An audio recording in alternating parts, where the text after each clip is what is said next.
Hi Taro. Hi. Good evening mayam. Amuka naigi channel da taram nokchari mayam bo. Aduga mayam ngahak imai cha walking tholakpane. Ngahak koi those na ko khoi manung da sum. Aduga mayam akhoi view se phajadra yango. Sandaw yam dagi. Walking salon hale mayam aduga khoi pala me. Hijang nabi khala re. Hasik ice cream cha. Hasik ice cream cha do re khoi. Kai cha doi no? Aki. Anh on the view na. Okay. Okay. Okay. Si ai cha thoge ko? Ai cha ge. Mayam ice cream cha ge ko aduga muna si. Mayam ai hose chicken tupa hole dore aduni mayam ai se kobi khamen sinbi aduga mo sambe capsicum ai soina loire ba ko aduga chicken so hap to ni aduni mayam mathang mathang ye mina si. Mayam sidang sange aina soingi bahinjang mayam do yen ga punna hapsal leba ko mayam capsicum lere kobi khamen sinbi aduga yen su phasana samthoga ko mayam macha macha su piece tawraga mayam sida hapchalle aduni mayam punna kuina futoini ba ko aduga mayam sida sina chicken pakora tawdoini adu su mayam yengminasi mathang mathang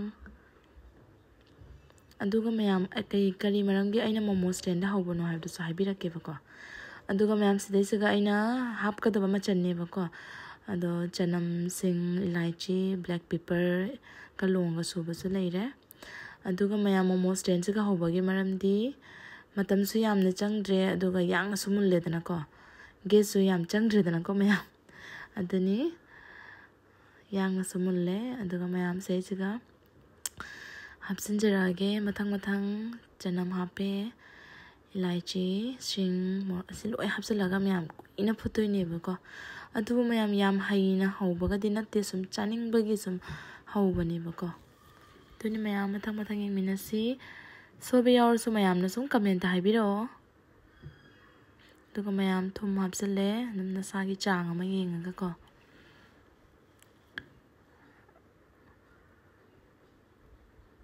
tuni mayam aduga mayam hosik ngasai mai mathakta thamgiba yen dusu amuk kumsalle aduga mu ngasai gi tupa se mu mathakta thammage ba ko mayam steam toroga na hawbe heli dana ko adugi mayam yengminarsi aduga mayam sina kai doduna habda ngasai gi yen phutki bado adudo pakora hobagi process amuk torage maida ga ata ga mix toroi ko mayam ahambade maida hapkhre aduga ata hape aduga hojik meat masala hape jira hapkhre mathang mathang mayam sum yengminase ko aduga haldi hape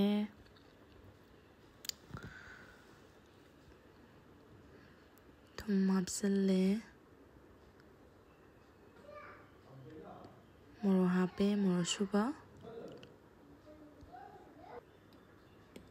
sana mix tobirani ko mayam mayam asidi adum khangamni ko mayam su dum bora hobagi process na ko mayam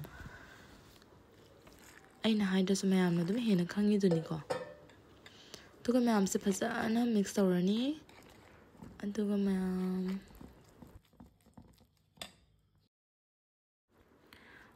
mayam ngasai gi steam tawgi ba tupa do ko mayam aduga amtak onthok piradi ko mayam phasana mulli dana ko aduni mayam aduna amtang nasana haina ba chama sama lawraga sum onthok piro ba aduga mayam sidai sida mayam segi roskit ki biscuits na ko cake kama siam doi ne ba ko habili chicken pakora se dum sai bada krum krum ga lawraga hawbodo aduna ina mayam se sida phasana takhai le ba ko aduga mayam sina kai tawdona habada ai pakora ga chaba se dum chamtang chaba hawte dana ko dana pudina chutney ma sem doi ni aduga mayam sida tupa sumulle haibadi kamu sum yare ba ko dani mayam mathang mathang yengminase aduga mayam se siga ina pudina chutney su semba loire aduga pakora su hawba hawdarage hojing ngasai gi marinate tawbadu gam lupsalle dana ko aduga ngasai gi aina biscuit na paste tawgibado aduda mo mase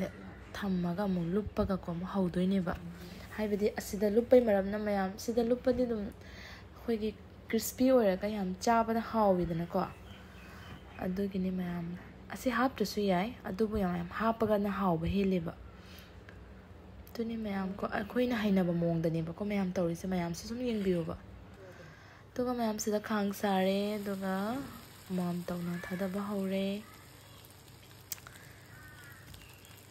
ꯌꯦꯡꯃꯤꯟꯅꯁꯤꯀꯣ ꯃꯌꯥꯝ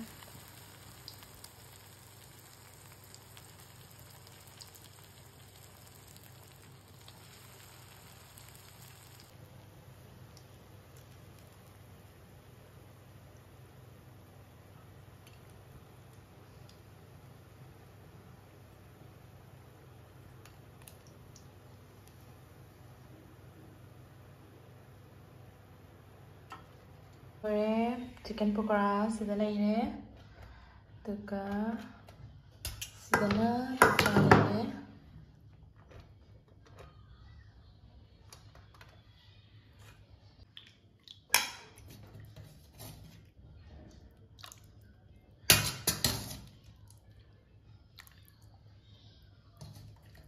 yae du aham